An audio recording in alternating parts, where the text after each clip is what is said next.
Olá, eu sou Carlos Cabral e esse é o Cyber Morning Call, edição de 26 de junho de 2024. Ontem o pessoal da Kado Security documentou uma reativação da botnet P2P Infect, a qual passou um bom tempo inativa e que agora conta com um novo módulo de ransomware para sistemas Redis e um minerador de criptoativos. A P2P Infect foi documentada pela primeira vez em julho do ano passado e desde aquela época os desenvolvedores da ameaça já tinham um interesse especial por instalações do Redis. No entanto, em dezembro de 2023 também foi documentado um interesse por dispositivos IoT, sobretudo aqueles baseados na arquitetura MIPS. Todos esses momentos do P2P Infect foram tratados em episódios aqui do Cyber Morning Call. Os pesquisadores afirmam que de lá para cá, de dezembro para cá, a ameaça passou por um período de hibernação que durou até maio desse ano, quando o módulo de ransomware passou a ser disseminado junto com um novo rootkit.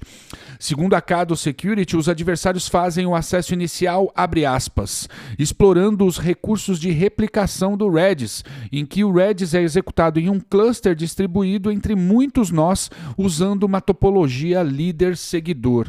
Isso permite que os nós seguidores se tornem uma réplica exata dos nós líderes, possibilitando que as leituras sejam distribuídas por todo o cluster para equilibrar a carga e oferecer alguma resiliência no caso de um nó ficar inoperante.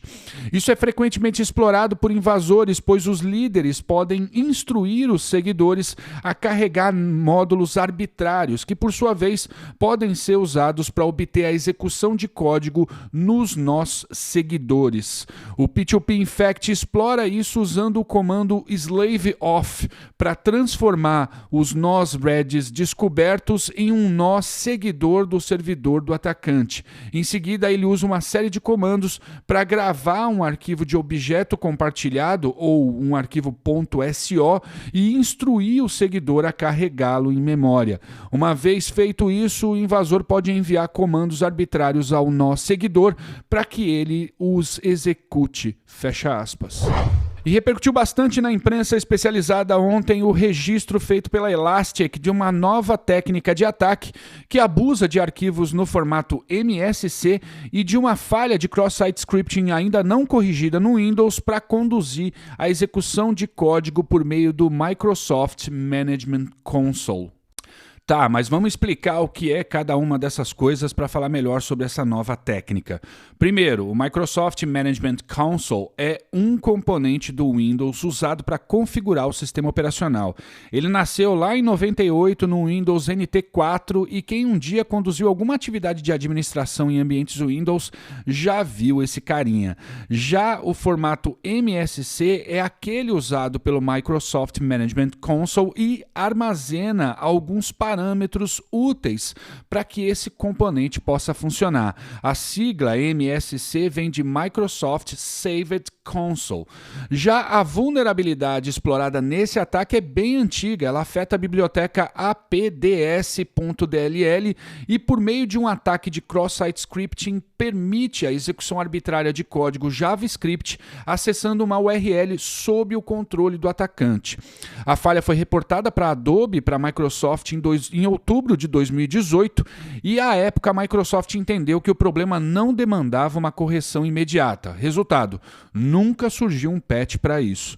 Agora, juntando tudo, o que o pessoal da Elastic fez foi comprovar que é possível construir um arquivo MSC malicioso que, ao ser ativado, explora essa vulnerabilidade e faz contato com o endereço por meio do qual executa código JavaScript no contexto do Microsoft Management Console.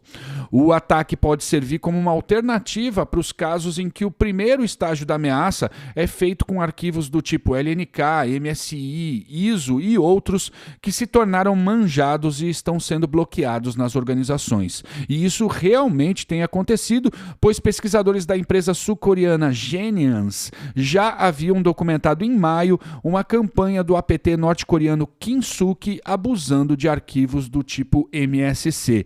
Mais uma extensão de arquivos para inserir em sua estratégia de monitoramento e de hunting.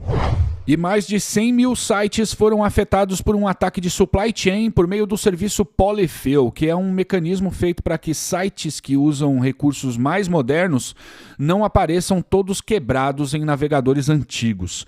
Segundo pesquisadores da Sunsec, o domínio desse projeto, o polyfill.io, foi comprado por uma empresa chinesa chamada Funnu, que modificou o Polyfill para injetar código malicioso no software, o qual redireciona as vítimas para conteúdo suspeito. Um deles era um site de apostas que usava um endereço parecido com o do Google Analytics. O próprio desenvolvedor do Polyfill recomenda que se pare de usar o seu código imediatamente e que ele não teve qualquer influência na negociação desse domínio. Já a Cloudflare e a Fastly criaram seus próprios espelhos do serviço Polyfill.io legítimo, de modo a reduzir o risco de redirecionamentos maliciosos. E o Google passou a bloquear os sites que usam o Polyfill no Google Ads.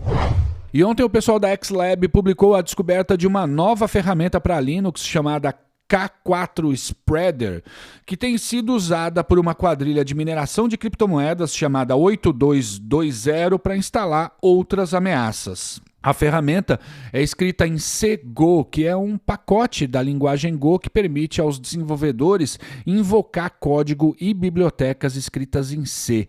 O K4 Spreader age após o acesso inicial, sendo uma ferramenta que tem sido usada para baixar e instalar outros payloads, tais como a botnet de DDoS Tsunami e o minerador PalmRig.